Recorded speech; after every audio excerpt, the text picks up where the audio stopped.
All right, good morning, everybody. Today we are in Anza Borrego Desert State Park, and we are hiking up to a mountain palm oasis called Hellhole Canyon.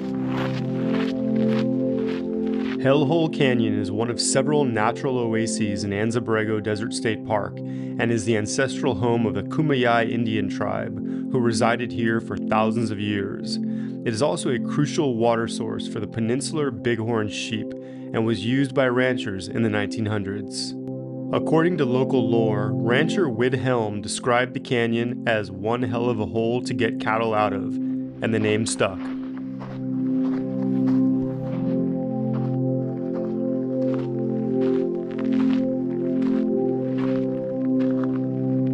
So as you begin the trail, you'll notice a couple of these rock piles here, and I'm pretty sure they are symbolic in value. Although these rock piles may be symbolic, heat-related deaths in Anza Borrego are not uncommon. One such story involves 68-year-old veteran outdoorsman Donald White, a resident of Culver City, California, who was caching water for volunteers taking part in the annual 4th of July Bighorn Sheep Survey. At 4:30 a.m., June 19, 2021, White and his partner, Tony Wilson, started their 8-mile round-trip hike into Borrego Palm Canyon. After leaving supplies for the event volunteers, White and his partner headed back, where they stopped about a mile from the trailhead due to heat distress. It was 116 degrees. A passing hiker found the men and called paramedics, and along with White, who could not be revived, both Wilson and a firefighter also had to be airlifted out. White's was one of 3 heat-related deaths in Anza Borrego that June. Right now it's early January and it's probably 70 degrees and there is very little shade. In the summertime or even in spring, the temperatures here can get well into the 80s and 90s, and of course in the summer far exceeding 100 degrees, 110, 115 degrees. So this is definitely a trail you want to do in the wintertime or maybe early spring. Definitely not summer unless you are really hardcore and want to end up like that. What a beautiful day for a hike. We're quite fortunate to have some clouds in the sky to cool things down a little bit and to give us a little bit of a respite from the glaring heat of the sun.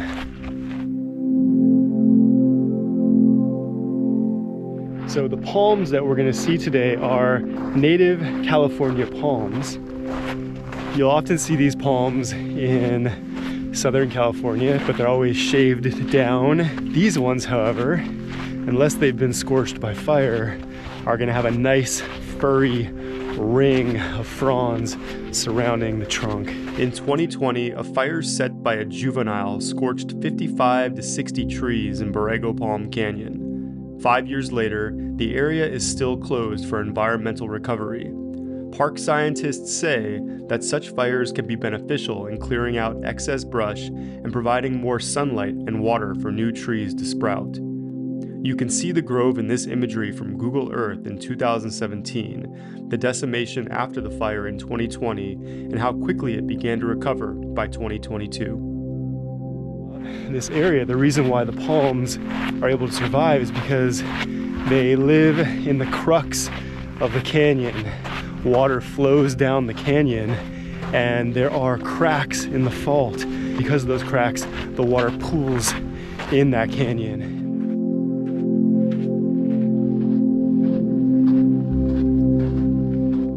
These canyons are also a great place to look for raptors, like this red-tailed hawk, swooping along the cliffs in search of today's lunch.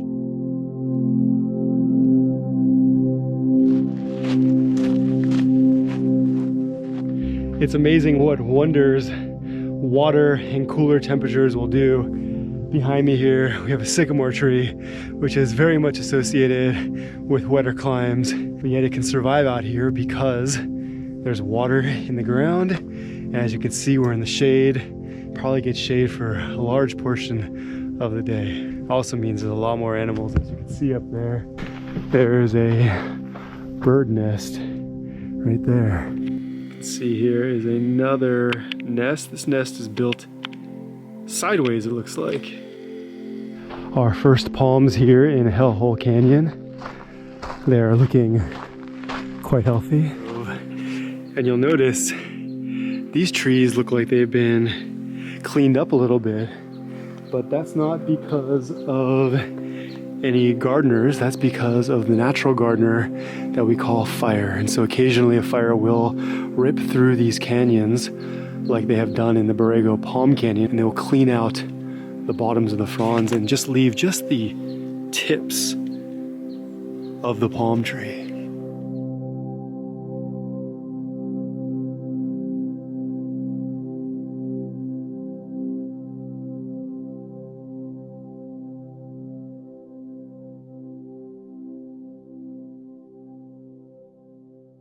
So the native peoples, the Cahuilla and the Kumeyaay, who inhabited these lands, definitely spent time in these canyons.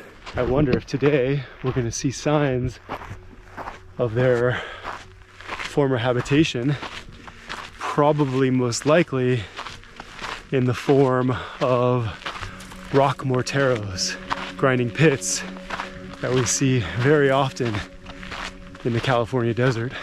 And these palms here, these are not your typical date palms that are cultivated in the California desert. These are native palms.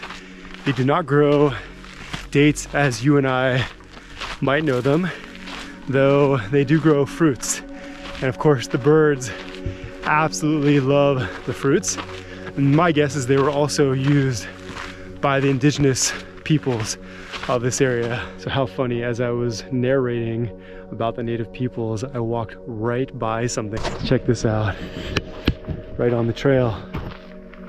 So this is again a sign of indigenous habitation where people would have ground seeds or some kind of berries, perhaps from the palm tree. You can see those black clusters there that look like grapes. Goes to show what happens if you're not paying attention while out on the trail. You may miss the small things.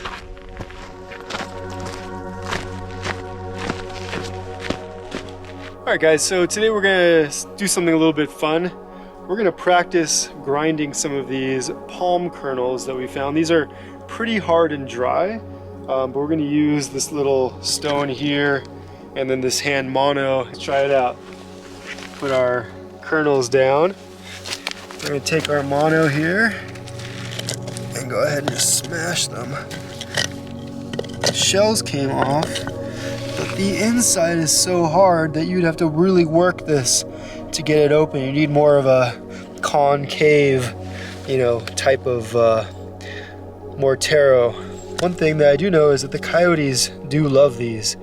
There's lots of coyote feces around, and it's full of these seed pods.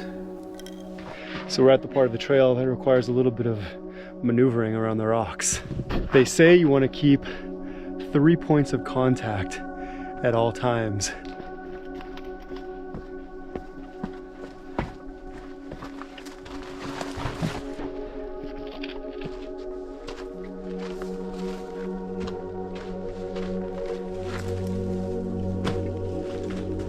It's interesting to think about the native peoples who lived in this canyon, making this area their home, relying upon the natural resources, and perhaps living in this cave here.